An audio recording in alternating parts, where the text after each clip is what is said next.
Right, so final part, guys. Yeah, that's how much of a book I wrote, guys. So I'm going to talk about my book. Yeah, it's a masterpiece. It is a masterpiece, my story, yeah. And that's why the gatekeepers want me to sell because they want to take my money. Ivan, they're gonna see what it says. Ivan, we're gonna make you. We're gonna make you a Hollywood star. I don't know. They sent me upstairs. You know, what I'm saying that Ivan, if you sell to us, we're gonna make you a star in Hollywood. We're gonna put you in Hollywood.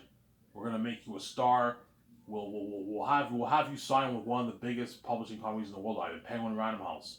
Random House is the biggest book company, and it's the biggest of the big five, right? Penguin Random House is the biggest company, Ivan. We'll have editors work on your book. We'll have your book sold at chapters in Canada, at Barnes and Nobles in the States, and all these places worldwide if you sell to us. I'm like, yeah, I'm not gonna do like that. You told my wife that, and now my wife is a sabotage, but I'm not gonna do like that. I'm not gonna take out my money. No, I have my own keys. I don't need to sell to you. Let's see.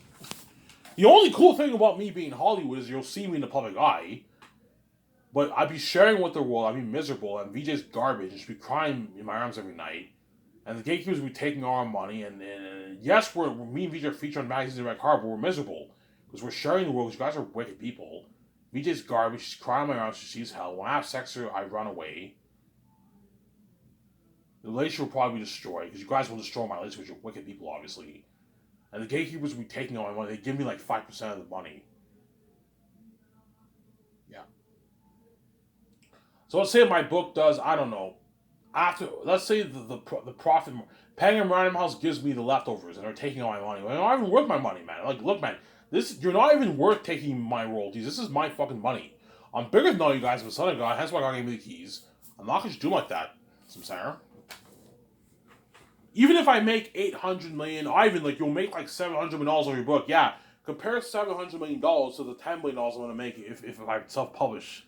Self-publishing, you take 80% of the pie, guys. For Lulu, Lulu takes 20% of the net profits. I take 80% of the net profits. So compare the 15 to 10% I'm making off traditional publishing. I don't know. I signed a deal with Penguin Random House. Ivan you'll sign with Penguin Random House and we'll turn your book into a movie in Hollywood. And the Hollywood companies will have control over my fucking book, man. I'm telling you right now, man, I don't want to be rude. I'm gonna keep saying this. A lot of these Hollywood execs don't know fuck all about movies. They're just business people. They think they know about the creative stuff. They don't know shit. I'm scared if I get my story and if my story falls into the wrong hands in Hollywood, they're gonna ruin my story. And Hollywood, because they're cheap, they're gonna make my movie for maybe $350 million. I'm telling you now, man, you can't make Zane's $350 million. It won't work. You have to pour like $1.2 billion towards that, man. I know what I'm doing. They would ruin my story. Ivan will give you. You can write the script if you want, Ivan. Okay, but you're not gonna give me full power. Even if you gave me full power, I still don't have full control over the story. I don't have control over the finances because the Hollywood companies control my book. And that's where I gave me the keys. I don't want the Hollywood companies touching my story. I don't want the gatekeepers touching my money, just like they won't let me touch their money. You're not allowed to touch my money either. I have my own keys. This is my money. You're not getting a dime off my money. You want me to pay a fee and kill you my wife? Be my guest. I'm peace out my wife after this. I made you your money off the porn fee. Now let me make my money off my book. It's my money, not yours. Yeah, there you go. That's why I gave him the keys. Alright, if you want to own your own IP, you have to find a way to open your own door. Okay, I have to have the world read your mind. That we can open your own door, Ivan. You need lock all doors, and all you have to do, Ivan, is I gave you a gift. Write a book. You know what I'm saying? I could have easily wrote like I don't know, a self-help book. I could have easily wrote a non-fiction book, but I decided to write a fantasy novel. You know, because I always had a love of fantasy. I grew up reading the Narnia books I mean, how many of the Narnia books did you read? I read 5 of the 7, I think. I read no, I read like 4.5. I read like half of Magician's Nephew. I read Lion, the Witch, and the Wardrobe a couple times. I read Last Battle. I read Silver Chair, and I read Prince Caspian. I didn't read Horseman's Boy. I didn't read yeah, I read Lion, the Witch, and the Wardrobe, Prince Caspian, Silver Chair, Last Battle. I didn't read Horseman's Boy. I didn't read Voyage of Dawn Treader. Voyage of Dawn Treader is boring. I don't like that. I don't like that story. And Horseman's Boy is a bit boring too. It's pretty much about the Golden Age, the Golden Age of when the four Pevensey siblings they grow up, and then they rule as kings and queens in the Golden Age. That's what Horseman's Boy is pretty much about. I didn't read that book, obviously. Ivan, what's your favorite Narnia book? Lion, the Witch, and the Wardrobe is my favorite one. That's a really good book. And second for me is probably Last Battle. Last Battle was really good. I love Last Battle. I read it. I read it many times. I read it while I was in the hospital. I read Last Battle. I read the book while I was in the hospital. Like 3 years ago, I read it. Yeah, and I read it a few times while I was in high school. Last Battle it was pretty good. I enjoyed it the first time I read it. It's kind of a symbolism of the end times in the Bible. Because C.S. Lewis was a Christian, right? J.R.R. Tolkien was a Christian too. Him and C.S. Lewis were good friends. But J.R.R. Tolkien did not put much Christian symbolism in his Lord of the Rings movie books. Whereas C.S. Lewis, you can tell he put a lot of Christian symbolism in his books, obviously. Yeah. Because I used to own the extended edition of both Narnia, the Narnia movies, and and Lord of the Rings. I saw all the behind the scenes. In the Narnia special edition of Lions Wars, they talk about C.S. Lewis' life and all that stuff. And how C.S. Lewis was a Christian and all that stuff. He was good friends with J.R.R. Tolkien. Yeah. Yeah. Some Sarah.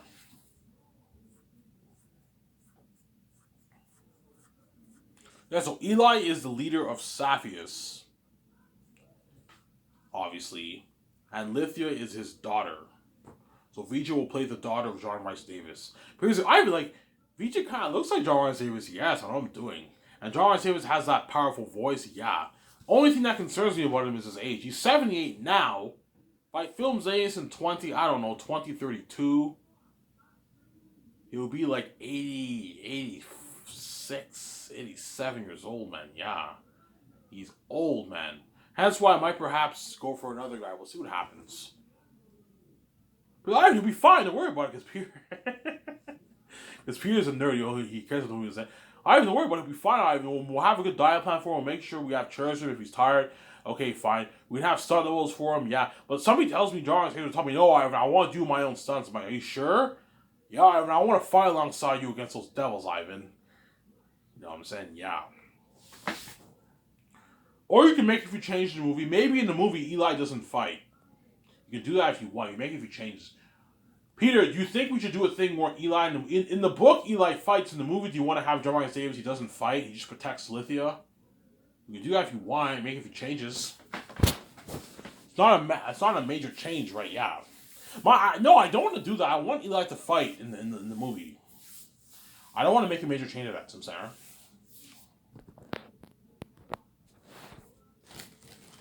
Yeah.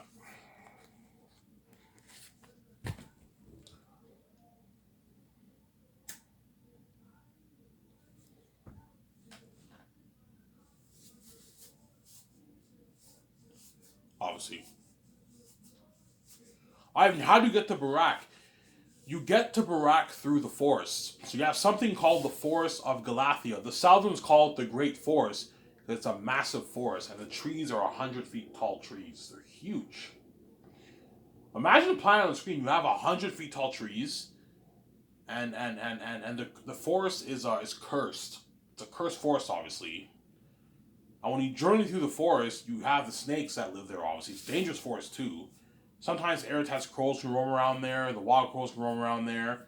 And then once you pass that, while you journey through the forest further in, you start to feel the evil of the darkness of the valley.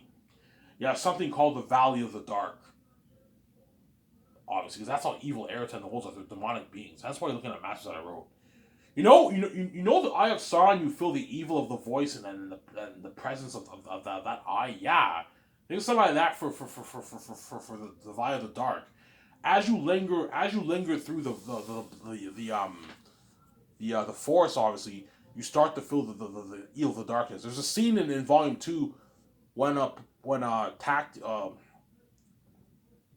Tacitonius and Cassius, they're in the forest. You know what I'm saying? Tacitonius like, yeah, this must be the Great Forest, obviously, and Cassius like, yeah, it must be. He's like, I I can feel the evil of the darkness of the valley. He said, Cassius says that. That's what kind of masters I wrote. You're gonna see John Maega. You're gonna see Digimon Su. Look at an amazing story, yeah, man. He was like, yeah, if you wrote a masterpiece, the evil of the darkness of the valley, yeah. I'm picturing all season Digimon. You're looking at an amazing story, man. Like, how did you come up with this? But I can never come up with a story like this. Peter, I'm gifted. Like, this is better than Lord of the Rings. I enjoy your book more than Lord of the Rings. Yeah, Peter. Lord of the Rings is a masterpiece, but it's kind of boring and bland, Ivan. Like, your book is a masterpiece, Ivan. I was hooked. I read the whole thing in like 2 days. Yeah, it's a fucking masterpiece, man. You'll binge it in like 1-2 days, man. If you're a book nerd, like Brian Durfee will finish the whole book in 1 day. He says he reads 100 pages an hour.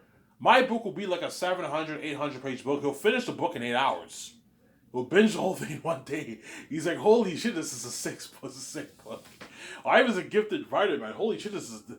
Ivan took me for a ride. No author has done before. Yeah, man. I'm an amazing writer, man. Amazing storyteller. Yeah, man.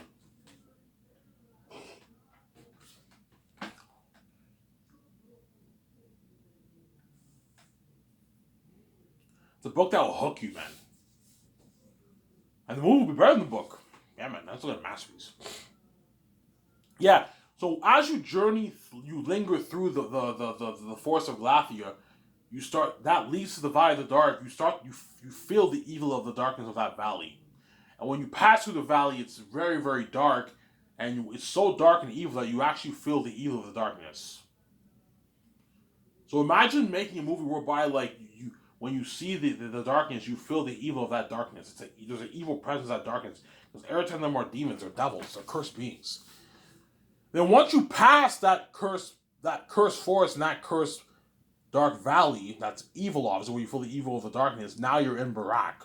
And that's where all the tens of thousands of demonic civilian wolves and the wolf army and Aratat, his abomination son, live. And Aratat's the king of that of that city, of that land. Is Barak huge? Yes, Barak is a huge land. Barak is bigger than Zanus. It's a huge. I'm gonna tell the Peter. I want Barak to be a huge city, like bigger than even Zanus. Okay, I was just saying. There's tens of thousands of civilians living there, and Aratat's like 25,000 army live there. Yeah, Aratat has his own throne, but it's not the same thing as Tactius' castle, right? Aratat lives in like this royal pavilion tent, like Aslan. He sleeps in there. He lives there. The blacksmiths work there. He trains there. The wolves do training, obviously, and he has his throne is like a big silver chair in Barak. You'll see I mean by that in the capture chapter with Tacitonius and Cassius. That's how I wrote a masterpiece. Yeah. Well, we'll see. Ivan, what kicks the story off? The moment Tactius leaves the walls, that's when the real journey begins. When Tactius leaves the walls. Because he breaks the rules. And I'm spoiling the story for you. In Zanian law, you're not allowed to leave the walls. And Tactius breaks the rules, he leaves the walls. And in the beginning of, I don't know, the beginning of Volume 1, he leaves the walls. Chapter 2, Chapter 3. No, Chapter 2. You have the prologue, you have Chapter 1, and you have Chapter 2. Chapter 2 is when Tactius leaves the walls. Like halfway through Chapter 2, Tactius leaves the walls. Why is he the walls? I don't want to spoil story. You'll see why I'm going to be like, I don't want to spoil story for you. I wrote a masterpiece, man. Yeah, man. I can make a 1 hour video, guys. I have one on mind I want to talk about. That's when Tactius leaves the walls. And that's when he meets Papyri and Sirius. I want a master. Peter's like, you want a master. Papyri? Papyri's a sick name. Yeah, the farmer boy? Yeah. Avon Georgia plays the farmer boy. And you have his foster father, Sirius. Papyri's a farmer boy. And that's when Tactius meets Papyri. Takis meets with Pyre and Sirius in the end of chapter 2. That's when he meets with Pyre and Sirius. And you don't see the Southerns until the beginning of volume 2, with the exception of Sirius and Pyre. Sirius and Pyre are Southerns too. Only Southerns you see in volume 1, with the exception of the prologue, obviously, are Sirius and Papyri. The other Southerns, you don't meet them until volume 2. That's why in the movie you won't see VJ. You won't see VJ or any of those Southern guys until volume 2. Whereas volume 1, you meet the Northerns, all the Northerns, you meet all those guys, and you'll meet Sirius and Papyri. So Vaughn, Jojen, and the other actor for Sirius, you'll see them in volume 1, but volume 2 you won't see the Southerns until volume 2. I wrote a master's. Sarah.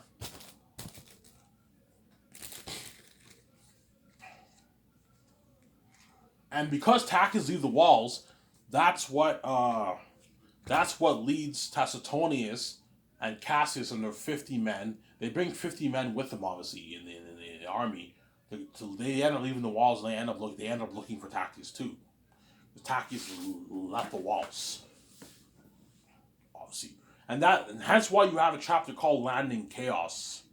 Why the Landing Chaos? I won't spoil the story, but it has something to do with what I just mentioned. I won't spoil the story for you, Samsara. I wrote a masterpiece, man. Yeah, man. Obviously. Samsara.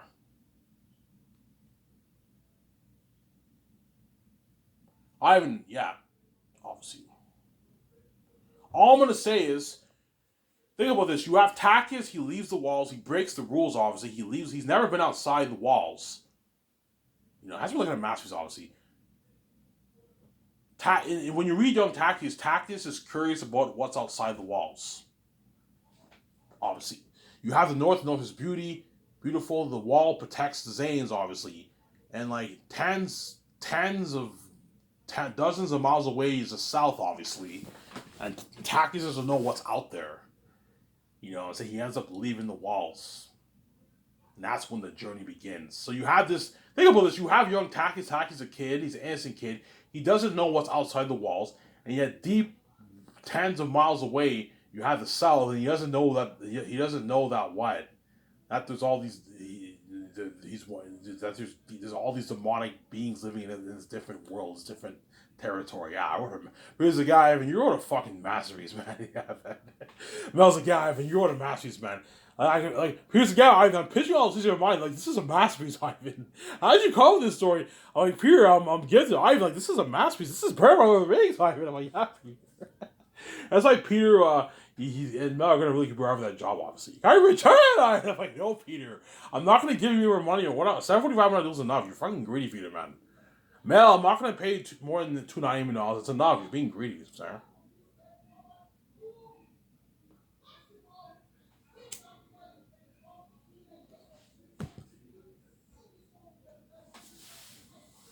Ivan, can you see the South from the North? Barely. You can barely see the South from the North. Barely. It's barely visible. Because the mist veils it. That's why I wrote a masterpiece.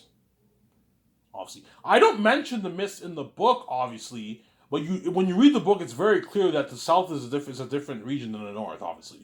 It's cursed and the North is holy. But in the movie, I can add a few things to make it more interesting. You have this mist that veils it. Peter's like, I have a mystic veil. Oh, yeah, Peter, a mystic veil. He's like, holy, like this picture here? Yeah, like this picture here I showed you. The mist veils it. And the mist deceives you into thinking that the South is a good place, but the South is not a good place. Once you pass that mist, everything's different. The sky's different. The air smells different. The air is tainted. The demonic beings live in Barak. Look at the master that I wrote, man. Yeah, man.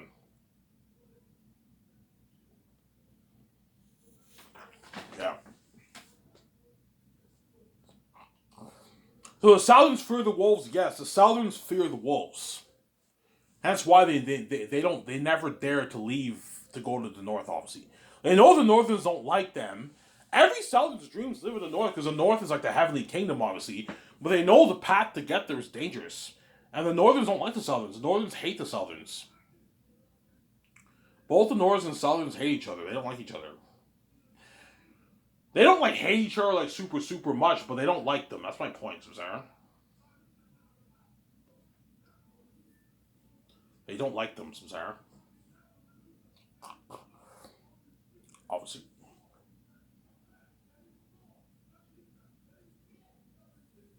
I got a master that I wrote. I'm not really so proud because I wrote this story. I'm gonna make a good like $10 million on my book, man. I saved you guys. You're fucking welcome. Yeah.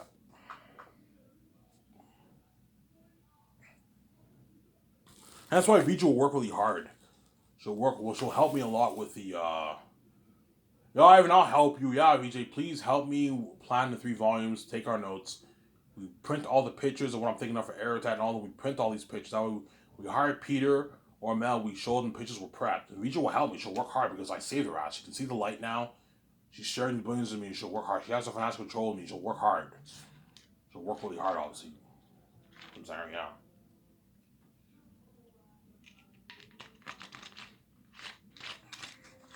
Well, she doesn't work hard, Ivan. She won't slack off. She'll work hard. She knows what I did for her. I fucking died for you. When I could have ran off. And I wrote this book and I made this money for me, and the least you can do is help me out. So I don't worry about it, sweetie, honey. I'll help you. I'll help you, baby. I'm like, oh, thank you. You know what I'm saying? Yeah. Luigi always calls me baby, you know what I'm saying? I'm like, yo, relax, man.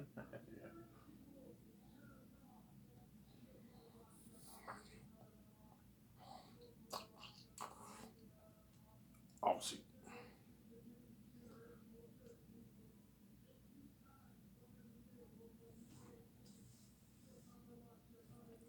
Yeah.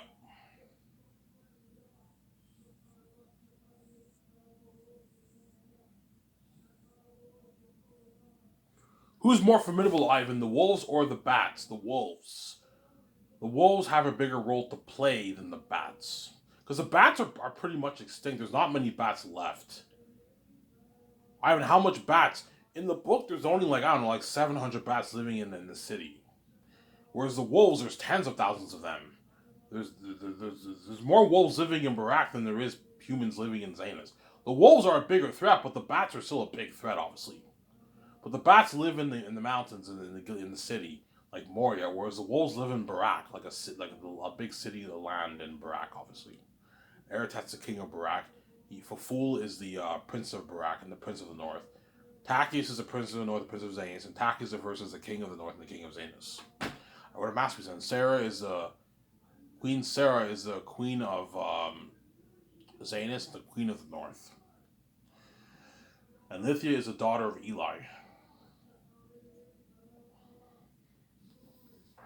So Sarah. Is Eli rich? Yes, Eli is the richest man in the south. He's loaded. But he's not Tacius. I'm going to keep saying that. He's not as rich as Tacius. Tacius is royalty. He's the prince of the fucking of Zanus. He's richer than Eli, obviously. But what? Eli's rich. And is Cornelius rich? Yes, Cornelius is rich. Cornelius is the captain of the blacksmiths. Eli pays him to forge the weapons for the Zanians, obviously. You're gonna see Carl Urban. He's the captain of the blacksmiths in Saphius. You know what I'm saying? And he's Eli's right hand man. So Cornelius is a second in command in Saphius. Eli they call him Eli's right hand man, and he's the captain of the blacksmiths. And Joe was Eli's hired caretaker. He's a pothead. He smokes a lot of weed. That's why you look at a master I wrote. He's like, yo, Ivan, I can picture Andy Serkis a pothead. Eli's hired caretaker. I'm like, yeah, Eli's hired caretaker. You know what I'm saying? Joe was Eli's hired caretaker, and he's a pothead. He's not too bright, obviously. He's rich too. Eli pays him a lot of money to care for his stuff in his house, obviously. Eli has a huge house. He has a banquet hall that seats 100 people, man. He's rich, man. He has a bunch of rooms upstairs where Takis and all them survival sports over when you read volume 2. But he's not Takis. Takis lives in his own fucking royal castle. He's not. You know something like Rivendell, like a castle like that, yeah. Takis has his own place like that, where all the royal family live. Eli's loaded, but he's not as rich as Takis. That's my point. Takis is the fucking Prince of Zanus. Is Eli richer than Tacitonius and Cassius? No. Tacitonius, Cassius are Tactius' cousins are part of the royal family. They share they have shared wealth. They're fucking rich, obviously. Whereas Eli is richer than Maramis and like Baramis. Baramis is a servant of Queen Sarah. He gets paid a lot of money, but he's not as rich as Eli, obviously, because Eli is Leo Saphius. But Baramis is rich too. He's Queen Sarah's servant. Maramis, I don't really mention his wealth, but he lives in the castle too. He's rich too. He's the captain of the archers and wall guards. Some Sarah. That's how I wrote a masterpiece, yeah, man. Obviously. So think about this. Job is rich. He's loaded, obviously. Job is rich. He's loaded, obviously. And what? He's Eli's hard caretaker. And then when in volume 2, when Tacitonius and Cassius beat him, meet the sellers, they meet Job, obviously, they make fun of him and all stuff. Yeah, because they're richer than Job. The Northerners look down on the Southerners. They have higher privilege, higher status. And that's why the Southerners like them. They see them as arrogant people. They don't like them, man. I don't like Northerns. When Northerners don't like the Southerns either, it's actually funny. They don't like each other. Yeah, they don't like each other. I'm saying, yeah. Then a master that I wrote, yeah, man. Is Lithia rich? Yeah, Lithia is a spoiled, is Eli's spoiled daughter. She lives in his large house, and Belle and Mary live with Lithia in the house. Do Belle and Mary have parents? No, I don't make any mention of their parents, Belle or Mary. But Lithia, she's a daughter of Elizabeth and Eli. And because Eli's rich, she's a spoiled woman, obviously. Eli's spoiled daughter. And Belle and Mary are spoiled too. They're rich too. The Southerns are rich. Whereas Sirius and Papyri are poor people. They're not rich. They're not poor like a bum, but like compared to like, I talk about this, compared to like Tactius and like Tacitonius and Cassius and the Saphians, right, that I mentioned, obviously they're poor compared to them. I don't know. It's like comparing a guy who makes $50K a year to someone who's a millionaire. That's my point. You make $50K a year, you're not poor, but compared to someone who's a multimillionaire, you're poor. That's my point. You know how Luke in Star Wars, his Uncle Owen, Aunt Beru, whatever it is, they lived in the farm. They're what? They weren't poor. They had a home, obviously, but compared to Princess Leia, they're poor. That's my point. Yeah, Tim Sayer? Got you, Sayer. Yeah. Hence why the gatekeepers want me to sell, because they know I have the keys. Like, I'm gonna make like $10 million in my book, obviously, my billions. They don't want me owning that Scott's company and having all that money go to me and VG, sign that big contract with Amazon. They want to take all my money. They want to take me and VG's money, obviously, right? And they know how much buzz my book will have. It looks something crazy. Worldwide buzz for the book, and even crazier buzz for the movie. I don't know.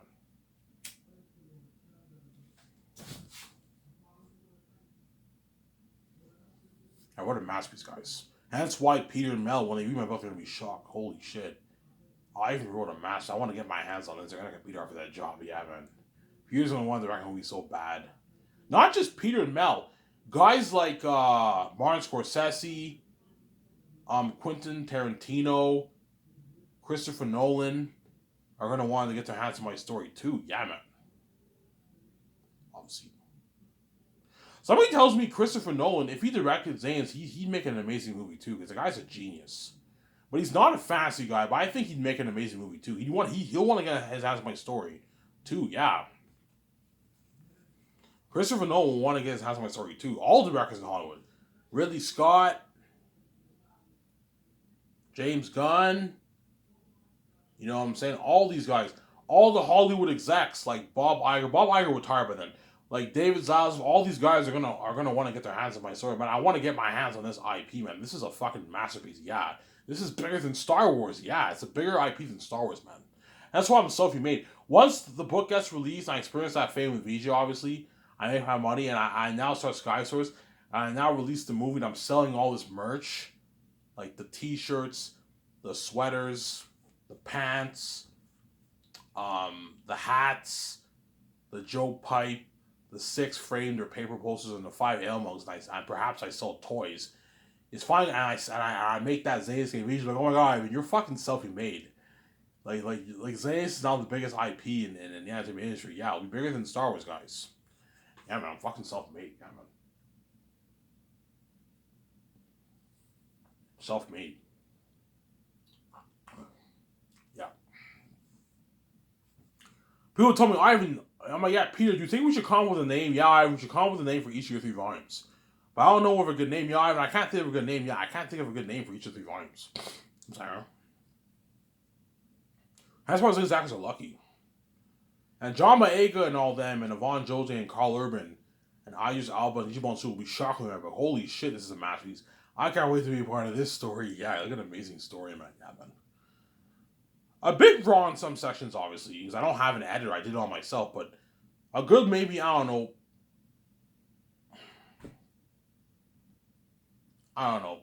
99.9% of my book is top notch, and the other part of it's raw. Some sections of it's a bit raw, obviously, but most of it's top notch. I wrote a masterpiece. You will catch some sections of the book that are a bit raw, but most of it's top notch writing, man. I'm an amazing storyteller. Peter's like Ivan, like you know how to write, like good dialogue for like good old English speech and good dialogue for a fantasy world, Ivan, like Lord of the Rings. You're fucking gifted, Ivan. Yeah, the way they speak, their dialect, the way they speak, obviously, it's pristine, Ivan. Yeah, I'm gifted, Peter. He's like, holy shit, Ivan, you're a gifted writer. Yeah, Ivan, we don't have to change much of your story. You wrote a masterpiece. We just follow your story. You got an amazing movie. Yeah, you got an amazing movie. Obviously. The Eagles are the watchers of the North. They keep watch for what? For the Eagles are called the watchers. The Crows are called the spies of the South. Ivan, why does Erta have spies? I don't want sports surfing. All I'm gonna say is you have what? You have the pretty much Eratat. The Northerns are not welcome in Eratat's territory, which leads to the Tacitonius. Think about this. I don't want to spoil the story for you. Tactius leaves the walls. He ends up in the. I'll say this. He ends up in the south. Obviously, he meets Sirius Papyri and Cyrus. All I'm gonna say. And Tacitonius and cast a 50-men journey to look for Tactius, obviously, and they end up in the south too. And you have Eratat spies who keep watching in the south, like you got the Crows and Lord of the Rings Fellowship Ring, obviously, and that's how that leads to the rest of the story. I won't spoil the story for you. Eratet has spies in the south. But I told you, the Eagles and Crows in my book are very minor characters. But I might have a bit more scenes in the book in the movie to make it more interesting. Pretty guy, we can have a bit more scenes to make it more interesting. Yeah. So I'm saying, yeah, I wrote a masterpiece. And as this was, I'm out of time. Please, I enjoyed this video. Bye.